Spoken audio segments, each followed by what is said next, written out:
Tonight, Alex turns extratropical over the northern Atlantic.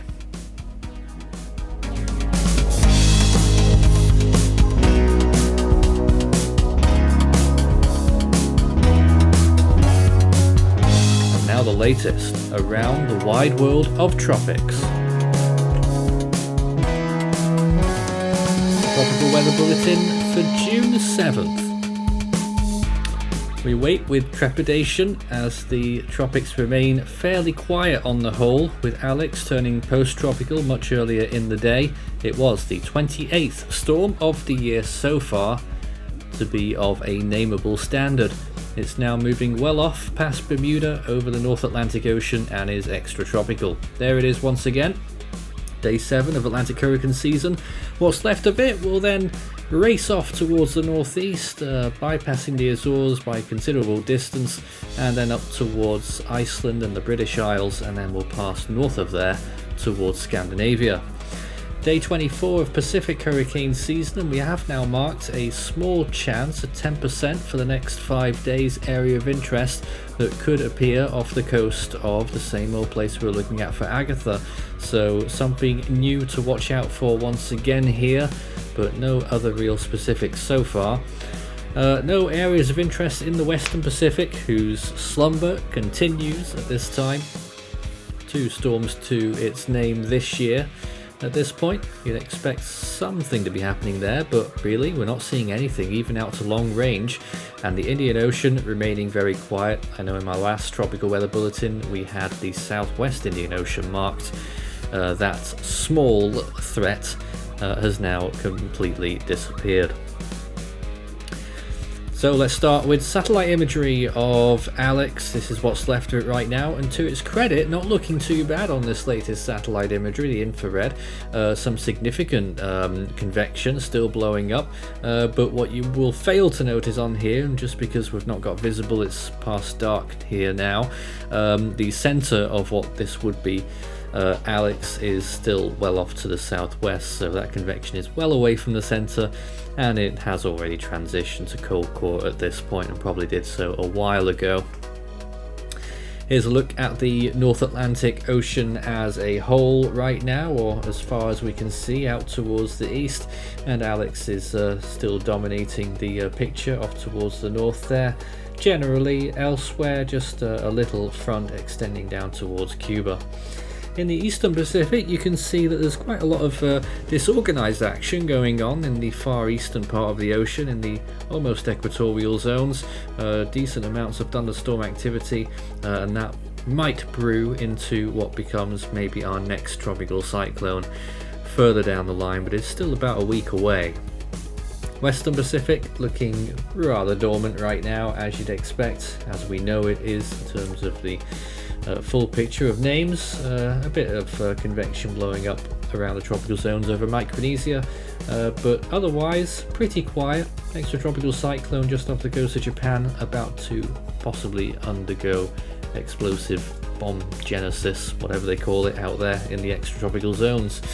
This is the Indian Ocean right now, and you can see there, a little bit glitchy once again with the frames, what might have been that southwest Indian Ocean cyclone but isn't.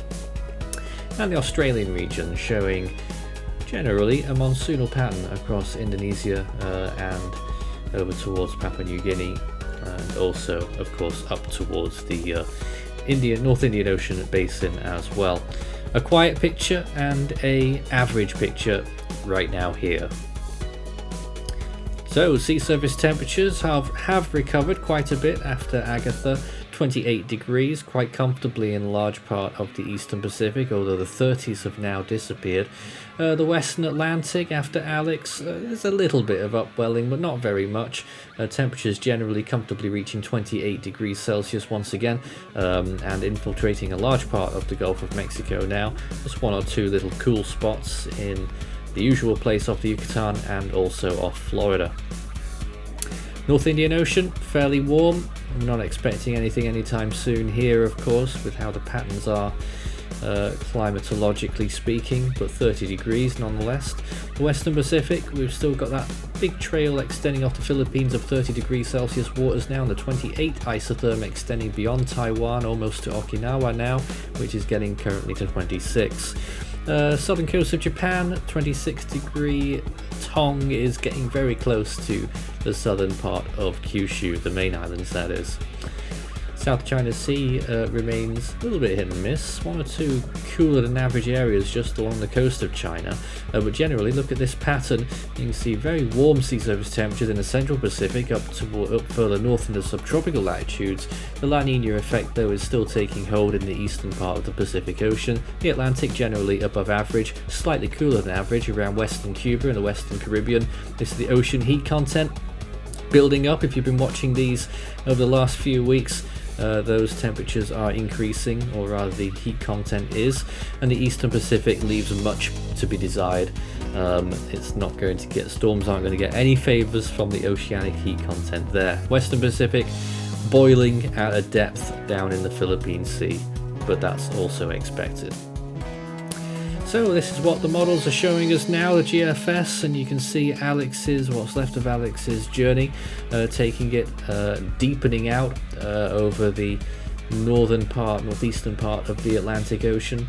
You can see it there, rather strong initially, GFS suggesting it will reach hurricane status, well, hurricane force winds, and then ballooning up in size, affecting Iceland and Scotland. Down in the Caribbean area, the Central American area, you can see what GFS is planning to become the next Eastern Pacific storm. Whether it happens in this way or not is a big question mark, although maybe there's some extra credence this time, considering that it's already nailed it once with Agatha. Well, sort of nailed. I mean, it had something there before other models picked it up, but we know how often a GFS can misfire. But that is what it's suggesting up to day 5 there, near hurricane. And this is the precipitation. You can see there the yellow zones, that's sort of around 3 inches there. The green zones getting up to around 2 inches, and you can see that affecting the British Isles a little bit, partly associated with the remnants of Alex pushing 2 inches along the western coast of Scotland, which are very common rain areas, around 1 inch in Iceland, and in Norway, assuming that is part of Alex, up to 3 inches in the next 7 days. Looking out to the longer range, this is what we expect. The GFS certainly thinks that another hurricane is on tap and will strike even further east along the coast of Guatemala, I think that was, as a significant hurricane, and then moving inland, and later on something forms once again out of the Atlantic from the gyre in the western Caribbean. So once again, these are signals that the GFS is hinting at. Other models do differ, so who knows. Now that all the important stuff is done, you can check out the Force 13 store, scan the barcode, and you can take a look at our merch stock and also request animations of storm and seasons through our store. And now the silly range. Well, let's take a look, see what we've got in store for the Atlantic. A tropical storm that moves over the Yucatan and then does a little bit of a loopy curve there, and GFS doing all kinds of things with the Central American guy by the looks of things in the late part of the run. This is day 10 through day 16. You've got that tropical cyclone, might become a brief hurricane and then moving into Mexico and Veracruz. I sort of say this as if it's authoritative, but it certainly isn't. That is silly range. Well, on this day, you may remember to cast your mind back to Tropical Storm Cristobal, which was about to make landfall later on in the day in Louisiana in 2020. A year that many people think was our golden year on Force 13 maybe, out of recent years. There was certainly a lot of coverage that we did, and Cristobal was part of the early coverage, of course, in that year. Nothing else was active on this day, in that year at least. 1 or 2 storms were about to form a few days later. Well, back to 2022. The next name in the Atlantic is Bonnie.